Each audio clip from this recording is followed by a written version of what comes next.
ഇന്ന് നമ്മൾ നോക്കാൻ പോകുന്നത് importance of management. First one എന്താണ്?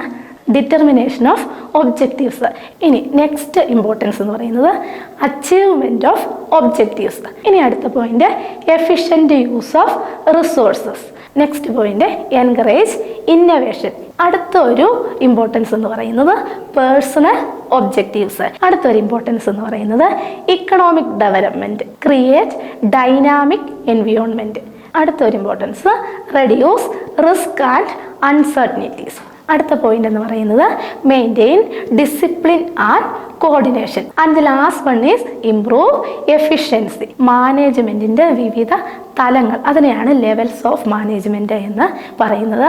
പ്രീവിയസ് ഇയറിലൊക്കെ PSC എക്സാമിന് ചോദിച്ചിട്ടുള്ള ക്വസ്റ്റ്യൻസൊക്കെ ഈ പോർഷനിൽ നമ്മൾ ഡിസ്കസ് ചെയ്യുന്നുണ്ട്. അപ്പോൾ ഇത് എല്ലാവരും കൃത്യമായിട്ട് നന്നായിട്ട് തന്നെ നോക്കിയിരിക്കേണ്ട ഒരു ഏരിയയാണ്. എന്താണ് ലെവൽസ് ഓഫ് മാനേജ്മെൻറ്റ്?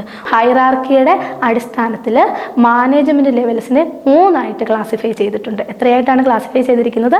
3ആയിട്ടാണ് ക്ലാസിഫൈ ചെയ്തിട്ടുള്ളത്. അതിൽ first one top level management, middle level management and lower level management. First one ഏതാണ്? ടോപ്പ് ലെവൽ മാനേജ്മെന്റിന്റെ ഫങ്ഷൻസ് ഏതൊക്കെയാണ് എന്ന് 1 by 1 നോക്കാം.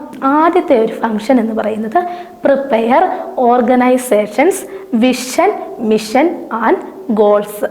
Middle level management translate the plans and policies of the top level management into actionable objectives of lower level management. ഇനി നമുക്ക് ഈ middle level മാനേജ്മെന്റിന്റെ ഫങ്ഷൻസിലേക്ക് കിടക്കാം.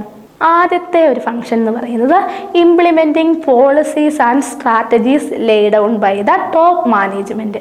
PSCയിൽ ഒരു പ്രീവിയസ് ഇയറിൽ സ്റ്റാറ്റിസ്റ്റിക്കൽ അസിസ്റ്റൻറ്റിൻ്റെ എക്സാമിന് ചോദിച്ച ഒരു ക്വസ്റ്റ്യൻ ആണ്. കുറേ ഫങ്ഷൻസ്, ഒരു 3 ഫംഗ്ഷൻ തന്നിട്ട് അതിൽ മിഡിൽ ലെവൽ മാനേജ്മെൻറ്റിൻ്റെ ഫംഗ്ഷൻ ഏതാണ്? നമുക്ക് ആ ക്വസ്റ്റ്യൻ ഒന്ന് ഡിസ്കസ് ചെയ്ത് നോക്കാം. The function of middle level management includes, A option പറഞ്ഞേക്കുന്നത് assigning responsibilities and duties to their departments. B option പറയുന്നു reduce wastage of resources. C option പറയുന്നു ensuring safety standards. D option പറയുന്നു all of the above.